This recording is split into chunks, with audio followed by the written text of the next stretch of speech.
is Ruel's Running Podcast, a podcast about running, health, family, play, and an NSNG lifestyle. And now, here's your host, Ruel.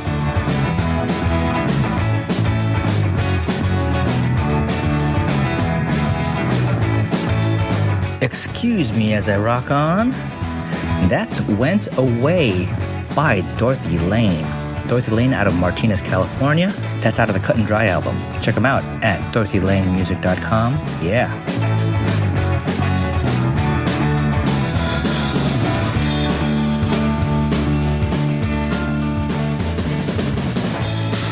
Hey, what's up?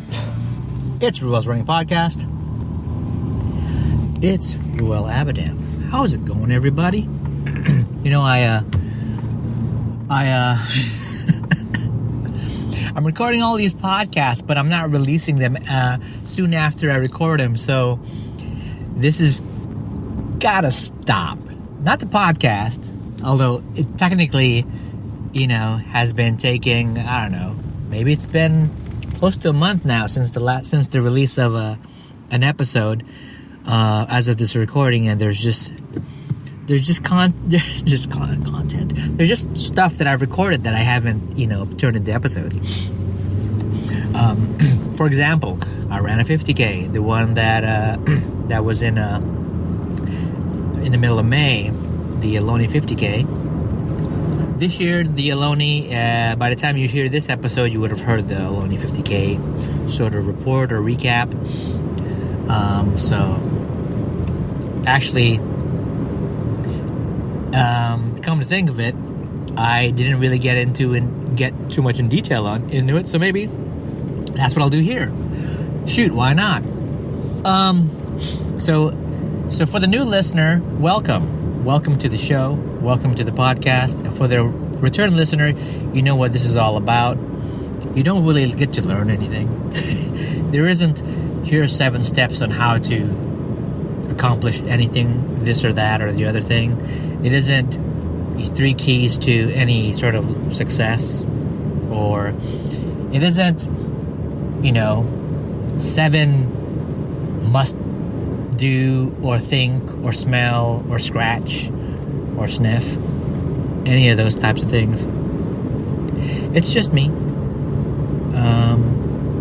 It's just me and being an example of what it is to be me, just in case somebody needed to know. So I run a little bit. I literally run a little bit, and I take a whole bunch of little bit of running and compile it into a moment in time where it's all clustered into a long run. And I by no means run an extraordinary amount,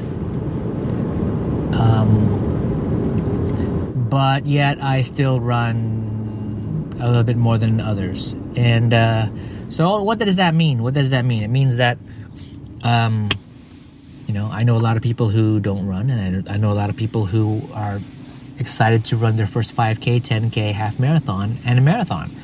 And those are all their challenges and efforts in their own right, and I am challenged at going those distances in my own way.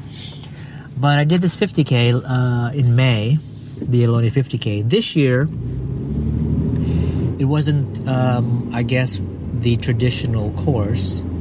This year, 2019, it was an alternate course. It was a new race director. Still a lot of the same faces that I remember from last year. Last year was my first time doing the event.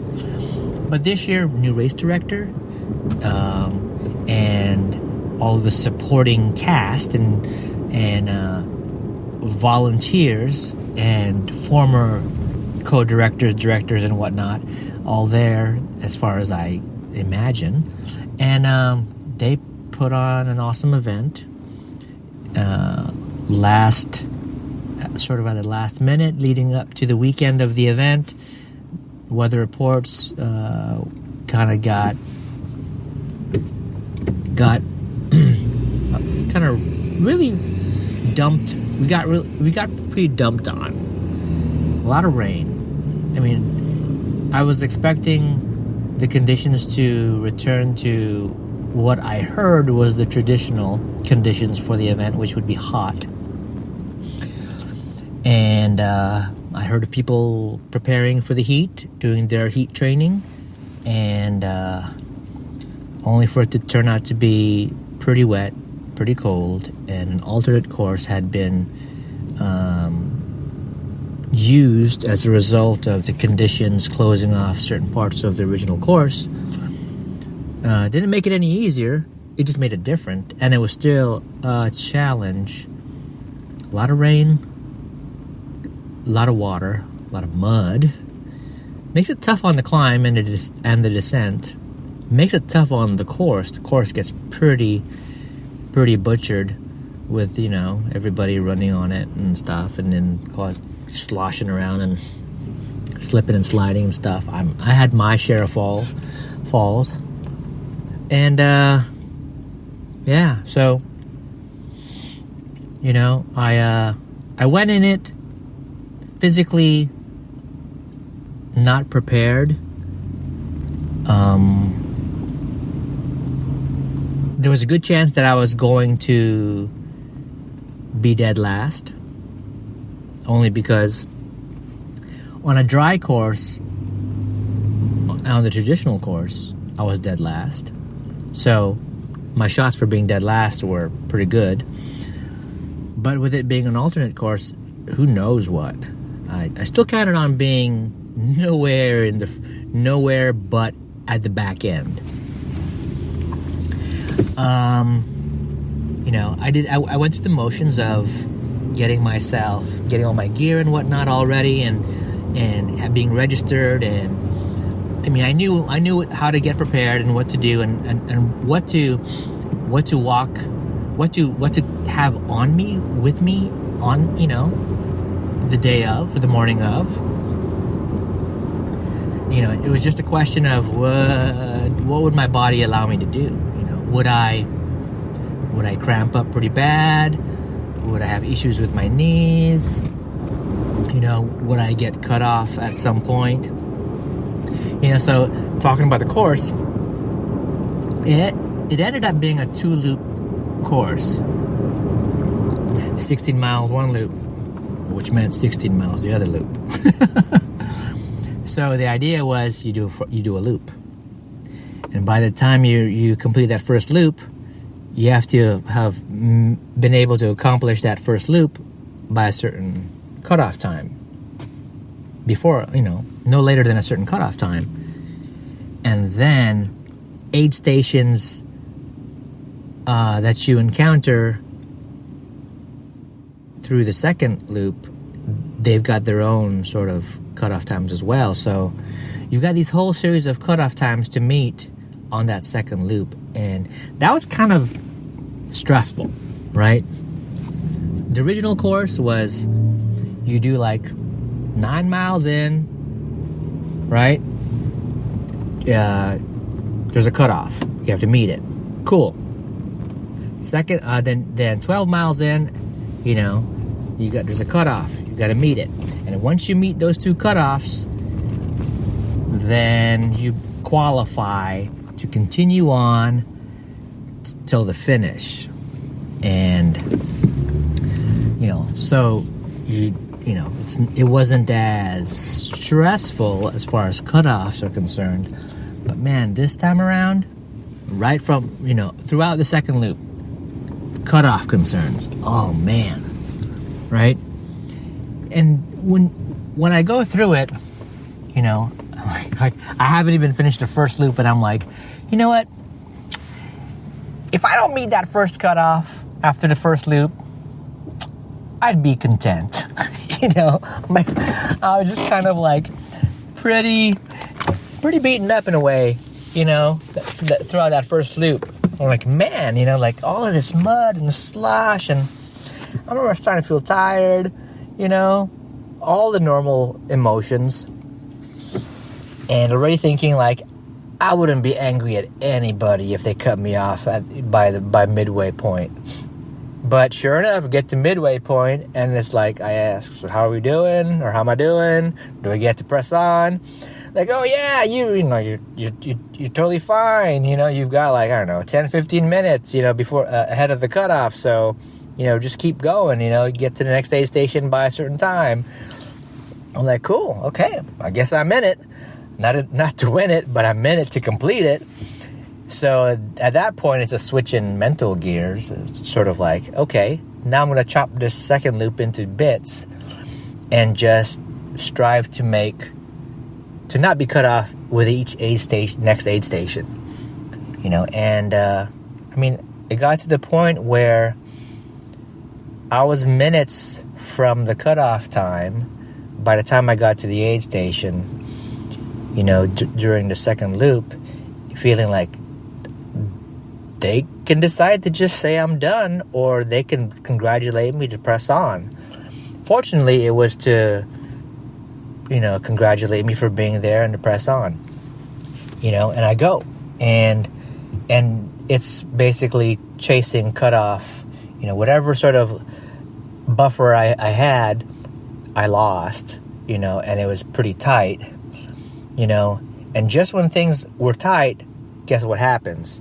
There are cows throughout the course, because that's their deal. I'm the visitor. We're all visitors. And, most of the time the cows are pretty dispersed, even if they're on the trail, and I can just navigate my way through them, keeping my distance or circumnavigating around, their group. But man, there was a section where, the trail is sort of situated in a tight spot. Tight spot meaning, like it cuts through trees and some big rocks and some hillsides. So it's basically a little doorway or a hallway, narrow walkway. The cow is right there. It's like there's no way I can just decide to go in without having to be right up on the cow, more like a bull. Damn. And he's kind of looking at me, and I'm like, I'm not gonna bother making direct eye contact and pissing the thing off. And then it's got buddies off the side of the trail, and they're facing me, and like, damn it. Nothing for me to do. I can't progress on that trail. So I basically have to backtrack a little bit, climb a hill on the opposite side of where all these cows are at, and the trail sort of hooks to the right after that one cow, where that one cow is. So I gotta go outside of that elbow of a trail, up this hill, and the hill is sort of split by a stream that's creating some little bit of a stream waterfall, and I can't kind of hop over that big old gap in the hill. It's like a big old butt crack in the hill. I have to go further up the hill to where there isn't a massive ass crack on the hill, and I can cut over to the other butt cheek of the hill, and just kind of just go the long way around and go way away from where the cows are at, and back onto the trail where I was supposed to be eventually. So it's like, fuck, man, I got a cutoff to meet, and this does not help. I can feel it now. I'm getting to the aid station, and it's being torn down, and they're like, you're done. And I'd be basically 30 miles. At that point, I would be like 30 miles in, and I'm cut off. Like, are you kidding me? It's like, it is what it is. So I do my best to hustle, right? And at this point, I feel pretty good, because in the past, I've mainly been pretty beat up. Yeah, I'm beat up, but not like where mechanically I can't run. And I'm able to run, and I'm feeling good, and the terrain's become a little bit nicer right? I mean, easier to run on. The conditions eased up, a bit more forgiving, so I'm able to run. I get to that final aid station, and I think I'm like 8-10 minutes past the cutoff, and I'm like, man, they look at me, they congratulate me for making it, which is a good sign. And then I ask the same question: how am I doing? Do I get to press on? I'm like, oh yeah. I was like, do you need anything? I'm like, nope. And then someone else comes out of the aid station, and it's like, you gotta go, which is awesome to hear, right? Because it's encouraging, it's positive, to me at that moment, and I don't need anything, right? And I go. I got 2 more miles to the finish, man. So I'll pick up from there, hopefully.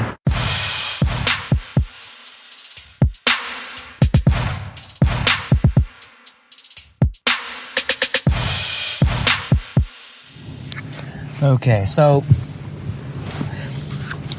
I do these things once in a while, and I talk about them on the podcast. I mean, I like it because I like to think someone who's done the event or interested in the event at some point in time can dig up a podcast and find maybe that episode that I put out and sort of get my perspective on it. And so what do I have to say about the event? I think it's awesome. I love that it's local to where I live. It makes me feel like it's one of several legit sort of trail ultra events that I can choose to participate in, right?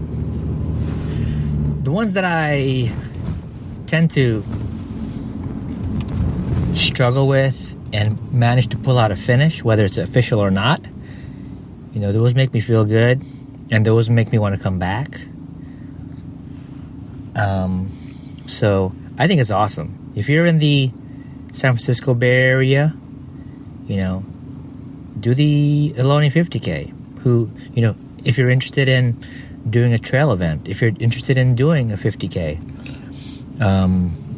there's a bit of history. I mean, there's a lot of running events that have their own history. I mean, it ran on the same day as the Beta Breakers, right? And not a fan of the Beta Breakers. It's just not my thing to go into the city among the crowd, the party sort of, what I imagine to be a party sort of vibe. That's just not my thing. Don't get me wrong, if somehow I was magically transported, oh my god, what am I doing in San Francisco? It's Beta Breakers. I'd find myself amused, and I'd find a way to have a good time. I wouldn't choose to. You'd have to use your magical powers to get me there, and I'd have to figure things out. But no, it's more work than I want to deal with. Finding parking or just getting into the city and all that good stuff. But this, I go out to the wilderness. This year it was the Sonoma Regional Wilderness. Everything happened there. Originally, the course started, by Mission Peak. And you hit the Ohlone Wilderness and Old Wilderness and Del Val and all that good stuff. You would go from Fremont to Livermore. So that wouldn't mean anything to anybody unless you know this area. But you basically get to enjoy several regional wildernesses. It's kind of cool when you get to say that I started in one city and I ended up in a completely different city that you wouldn't ordinarily get to do unless you were kind of going through the trails. If you're on the roads or the highways, you'd have to take a certain set of directions to get from Fremont's a little more, but on foot through the trails, you just get to sort of approach things differently. Anyways, so I do these things time to time. I enjoy it. I get to document it. I get to sort of hopefully present it in my perspective to anybody who's interested, who picks up the podcast. And it's essentially, it's always been, I go in unprepared, but ready and willing, and I suffer through it, and I get it done, or I get pulled off the course, and I'm still happy that I got some work done, and there I go. So why do I do it? I've talked about it many times in the past. It's a kind of therapy. It gets me away from the usual stuff, right? It's time away for something that is going to test me. It's time away from the usual stuff, being with the family or doing work or running errands, blah, blah, blah, all that stuff, right? And it gets me in the wilderness. It gets me on the trails. It gets me with the cows, right? And there's a level of rebooting and resetting that happens when I'm put in that mode. Plus, I have signed up to test myself physically and mentally. Not just like, dude, do 1,000 sets and 1,000 reps, balls out till failure, and then do some more. You're not that sort of test, right? It's like, start out easy, deal with the climbs, deal with the descents, deal with the conditions, try to keep it easy. And then, I gotta sneeze. Try not to. Excuse me. And then, let the hours kind of roll on. 1, 2, 3. In the end, it was 11 hours, 11 minutes for me, right? And it was the greatest feeling seeing the finish, seeing Mark Tanaka, look at his, his watch or something, telling me, like, I will be an official finisher. I will have an official time. Go, I'm like, oh man. I look at Mark, after he was telling me what he's telling me, and I could halfway hear what he's telling me because I had earbuds on, trying to just keep me motivated for the last stretch. I look at Mark, he really doesn't know me. We're friends on Facebook, and we've been to several of the same events, and I say hi and this and that. I don't really know if he knows me, right? I look at him after he tells me about finishing times and blah, blah, blah, and I swear I'm like 3 feet away from him, and I look at him, I go, Mark! And then I think I freaked him out. He had this like, whoa, like this guy's kind of losing his mind kind of look, right? Then I say, okay, which way do I go? Which way do I go? At that point, I'm kind of losing my mind, right? I just want to finish, I'm starting to lack, or I'm starting to need just a little bit of extra mental support. Like, okay, I can't think about if I'm supposed to just head anywhere I want to, or if I have to go to do I head over to that side, that path, or do I cut through this parking lot? I don't know what I'm doing anymore. And I've been here before. After that first loop, I've been here, but now after completing the second, trying to complete the second, I don't know. Which way do I go, Mark? I go that way. Is it okay? Then I start running. Then I see Cheaping, right? He's ringing the cowbell, and he calls out my name. He's like, Ruel! And what that feels like to me, it feels great. I wanted to see Cheaping, and I wanted him to see me finish, because it meant a lot for me to finish Ohlone last year, right? Because he knew that I struggled with like the Berkeley Trail adventure. I've been on that trail at the same time he has, and he knew that I've missed cut. I've gotten lost on the first attempt and not been able to finish that course. And he might have known that I didn't beat cut off the second attempt when we saw each other again, and I had to get a ride back with the Rangers and the volunteers back to the finish start. Right, so it I feel like he was there as I struggled to just finish. And I did finish Ohlone last year, and I did intend to be back this year. And to see him during the finish of this year's, and to have him there as I finish, it felt really great. It felt special. It felt like, I felt like he's a big brother, right? And I needed him to see me have a finish, right? I'm not winning the thing. Right, it's my own race, and a lot of us say that. I mean, when you run, especially if you're not the elite, right? You run your own race. You run for yourself. You run to be the best that you can be on that given day, on that given course.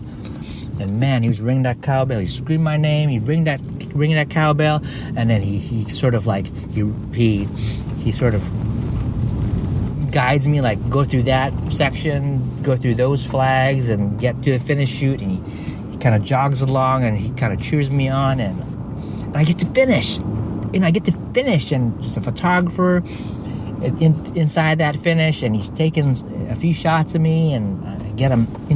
I get this year's medal, and one of the first things I said was, "Can I use that chair?" I just needed to sit down and process what had just happened, and I needed that break. Oh man.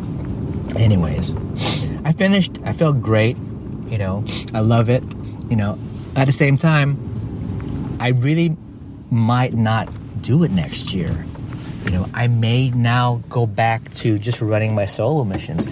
Go back to switch things back to how they used to be. Only because I didn't like that I was out 11 hours, and I can't help but take as long as I take. But it's not just 11 hours. It's 11 hours without having a way for my family to reach me should something happen. I have my wife at home with 3 kids, and it can be a concern. It's a concern, and it needs to be managed in a way that the family is healthy. The family is okay. And yeah, I don't want to be like 8 hours in the middle of the wilderness and I can't be reached because something bad happened and I can't be reached and I can't reach them and I'm unaware.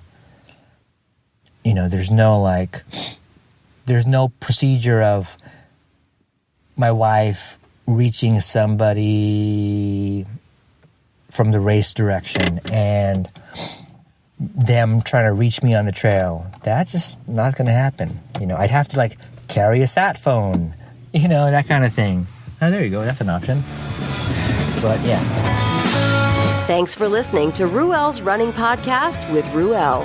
If you like what you just heard, share it with your friends and your enemies. Also, be sure to check out the site over at ruelsrunning.com. This has been another Coffee with Heavy Cream production. Join us next time for another silly show of Ruel's Running Podcast.